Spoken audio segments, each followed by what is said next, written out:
आज हम कक्षा तीसरी में पाठ दूसरा सेखीबाज मक्खी के बारे में पढ़ेंगे।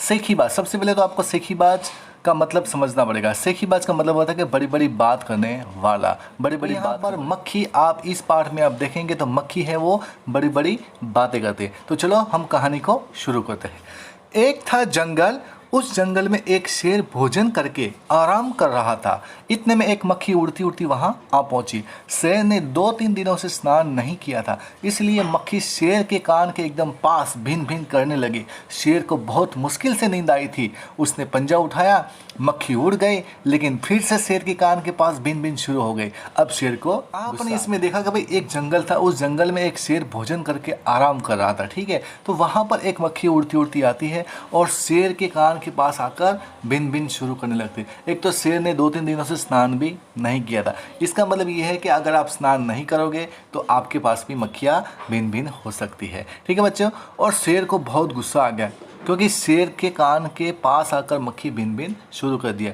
तो शेर को एकदम गुस्सा आ गया। वह दहाड़ा, अरे मक्खी दूर हट, वरना तुझे अभी जान से मार डालूंगा। मक्खी ने धीरे से कहा, छी छी, जंगल के राजा के मुंह से ऐसी भाषा कहीं शोभा देती है। अब शेर दहाड़ा, दहाड़ा मतलब जोर से आवाज निकाली, अरे मक्खी दूर हट, वरना तुझे अभी जान से मार डालूंगा। भाई शेर है, शेर तो मार सकता है। मक्खी ने धीरे से कहा, छी छी छी छी छी, जंगल के राजा के मुंह से ऐसी भाषा मतलब आपको इस तरह की बात नहीं करनी चाहिए। शेर का गुस्सा बढ़ गया। उसने कहा, एक तो मुझे सोने नहीं देती, ऊपर से मेरे सामने जवाब देती है, चुप हो जा वरना अभी।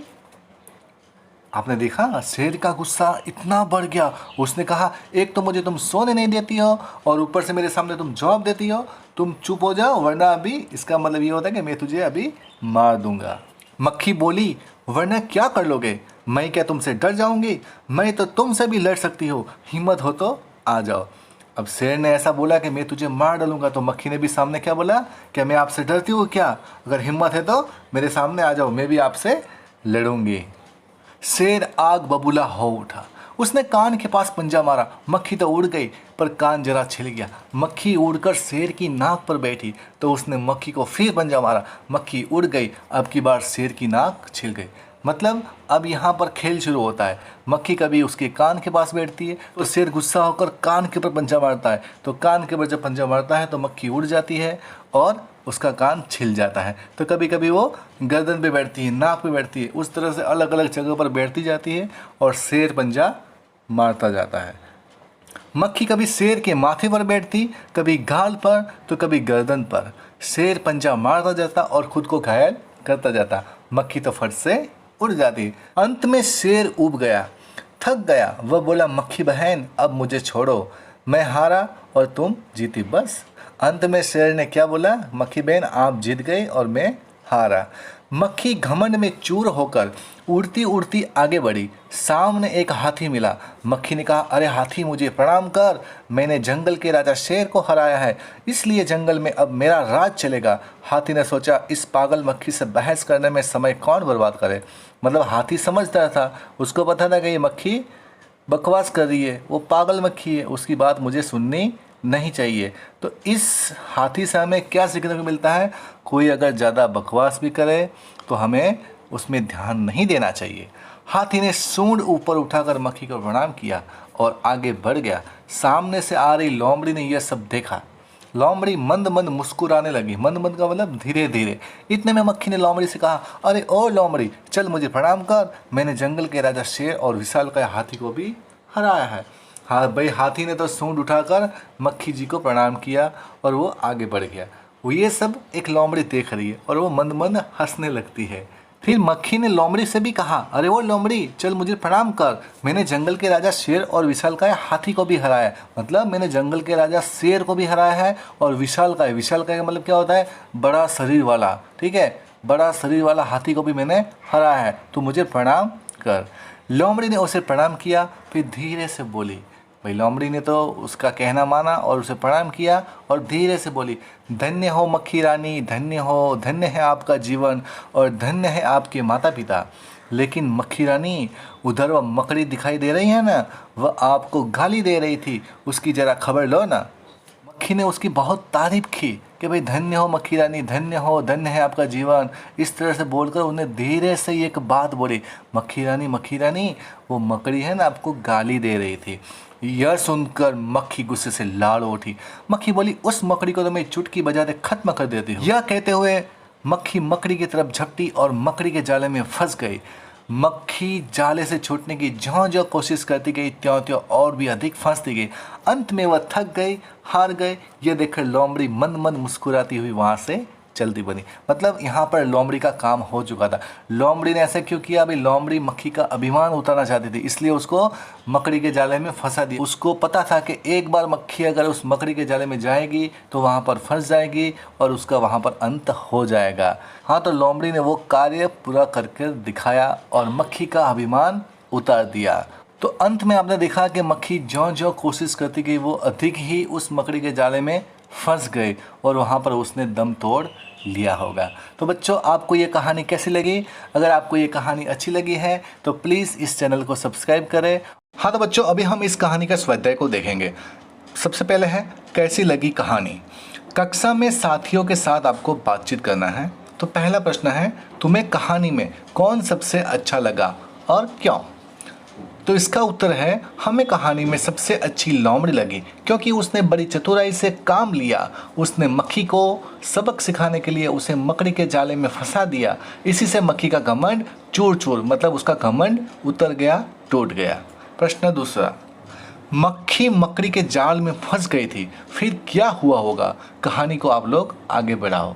तो उसका उत्तर है, मक्खी मकड़ी के जाले में फंस गई। उसने जाल से निकलने की बहुत कोशिश की। वह जितनी कोशिश करती उतनी ही अधिक फंसती जाती थी। अंत में वह जाल में फंसकर मर गई। उसका घमंड चूर चूर हो गया। कहानी का नाम। प्रश्न पहला, अगर कहानी का नाम मक्खी को ध्यान में न रखकर लोमड़ी और शेर को ध्यान में रखकर लिखा जाता तो उसके क्या क्या नाम हो सकते थे? इसका उत्तर है, लोमड़ी को ध्यान में रखकर अगर कहानी का नाम लिखा जाता तो नाम होता चालाक लोमड़ी, लोमड़ी और मक्खी। अगर शेर को ध्यान में रखकर कहानी का नाम लिखा जाता तो नाम होता मूर्ख शेर, शेर और मक्खी। प्रश्न दूसरा, अब तुम कहानी के लिए एक और नया शीर्षक सोचो। यह शीर्षक कहानी के किसी पात्र पर नहीं होना चाहिए। कहानी की किसी घटना के बारे में शीर्षक हो सकता है। उत्तर, कहानी का नया शीर्षक हो सकता है घमंडी का सर नीचा या फिर घमंड का नतीजा। शेर की जगह तुम। प्रश्न पहला, मक्खी ने जब शेर को जगाया तो वह आग बबूला हो गया। तुम्हें जब कोई गहरी नींद से जगाता है तो तुम क्या करते हो? उसका उत्तर है, यदि मैं शेर की जगह होता तो आग बबूला नहीं होता। गहरी नींद से जगाने पर मैं तो मम्मी से कहता हूँ, मुझे अभी और सोने दो, मेरी नींद पूरी नहीं हुई है। प्रश्न दूसरा, मक्खी उड़ाते उड़ाते शेर ऊब गया था। तुम क्या करते करते ऊब जाते हो? इसका उत्तर है, मैं अधिक देर तक टीवी देखते व स्कूल का काम करते करते ऊब जाता हूँ। प्रश्न तीसरा, मान लो तुम शेर हो, मक्खी ने तुम्हारे साथ जो कुछ भी किया वो लोमड़ी को बताओ। उसका उत्तर है, बहन लोमड़ी, मैं जंगल का राजा हूँ। मक्खी ने मेरे साथ बहुत बुरा व्यवहार किया। पहले तो उसने मेरे कान में भिन भिन कर मुझे गहरी नींद से जगा दिया। जब मैंने उसे दूर हटाने के लिए कहा और उसे मार डालने की धमकी दी तो उसने मुझे लड़ने की चुनौती दी। मक्खी पहले मेरे कान पर बैठी तो मैंने उसे मारने के लिए पंजा मारा तो वह उड़ गई और मेरा कान छिल गया। इसके बाद वह नाक पर, माथे पर, कभी गाल पर और कभी गर्दन पर बैठती। मैंने उसे मारने के लिए हर बार पंजा चलाया पर वह हाथ नहीं आई। मैं पंजे लगने से कई जगह से घायल हो गया। मेरा बुरा हाल हो गया। बहन, अब तुम ही बताओ मैं क्या करूं? शेर तो भोजन करके आराम कर रहा था। तुम खाना खाकर क्या करते हो? अक्सर मैं खाना खाकर टहलने जाता हूँ। कभी कभी मैं सो जाता हूँ। प्रश्न दूसरा, शेर ने भोजन में क्या खाया होगा? तुम क्या क्या खाते हो? शेर ने किसी जानवर का कच्चा मांस खाया होगा और हम लोग चावल, दाल, सब्जी, रोटी और सलाद और फ्रूट भी खाते हैं। इसने क्या कहा? नीचे कहानी से जुड़ी तस्वीरें दी गई है, उसमें कुछ न कुछ बोला जा रहा है। सोचो और लिखो कौन क्या बोला है। तो सबसे पहली चित्र में आप देख सकते हैं कि मक्खी शेर को कुछ कह रही है। तो वो क्या कह रही है? मक्खी बोली, वरना क्या कर लोगे?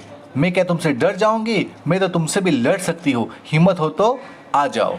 दूसरे चित्र में आप देख सकते हैं शेर बोला, मक्खी बहन अब मुझे छोड़ो, मैं हारा और तुम जीती, बस। तीसरे पिक्चर में आप देख सकते हो मक्खी बोली, हाथी क्या तुम मुझसे लड़ सकते हो? चौथे पिक्चर में आप देख सकते हैं मक्खी बोली, लोमड़ी रानी क्या तुम मुझसे डर गई? पांचवें पिक्चर में आप देख सकते हो लोमड़ी बोली, मक्खी रानी उधर वो मकड़ी दिखाई दे रही है ना, वह आपको गाली दे रही थी, उसकी जरा खबर लो ना। कौन क्या कहानी के हिसाब से आपको बताना है।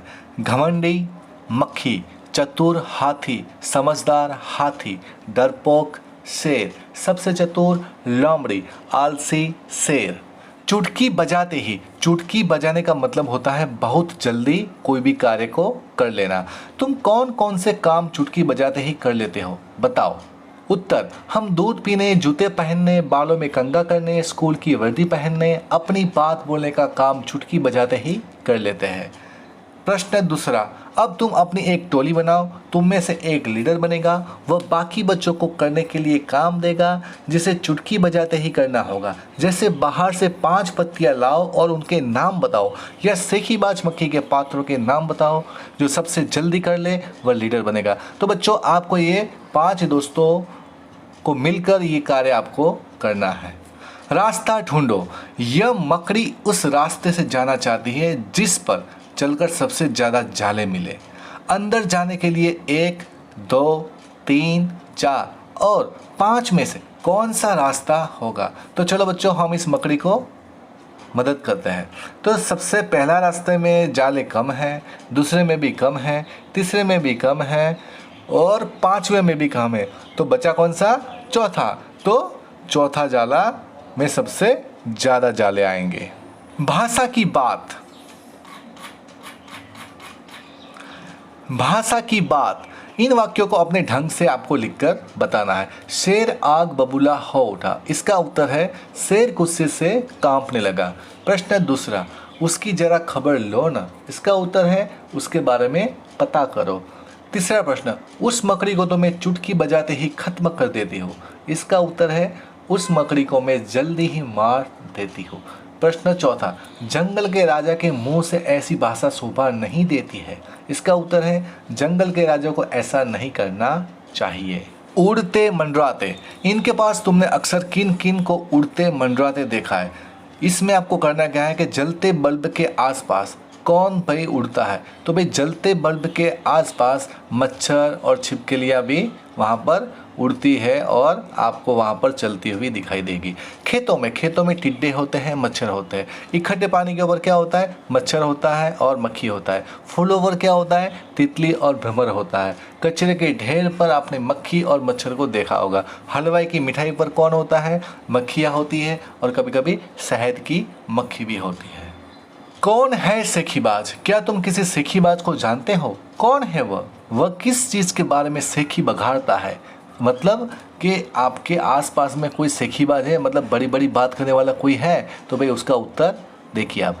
मैं एक सेखीबाज को जानता हूँ, वह मेरा पड़ोसी, उसका नाम है राजू। वह अपने घर में बहुत अधिक विदेशी चीज़ें होने की सेखी बघाड़ता है। मतलब वो कहता है कि मेरे घर में सारी की सारी चीज़ें फॉरेन से आई हुई, विदेश से आई हुई है। वह कहता है कि हमारे पास विदेशी टेलीविज़न, कैमरा, कपड़े धोने की मशीन, टेलीफोन, पंखे, यहाँ तक कि दीवारों पर लगी पेंटिंग्स भी विदेशी है। हाँ तो बच्चों आपको ये पार्ट कैसा लगा? अगर आपको ये पार्ट अच्छा लगा है तो इस पार्ट को आप लाइक कीजिए, शेयर कीजिए और कमेंट कीजिए। आप अगर इस तरह के और वीडियो देखना चाहते हो तो मेरी चैनल को सब्सक्राइब कीजिए। Thank you. जय हिंद।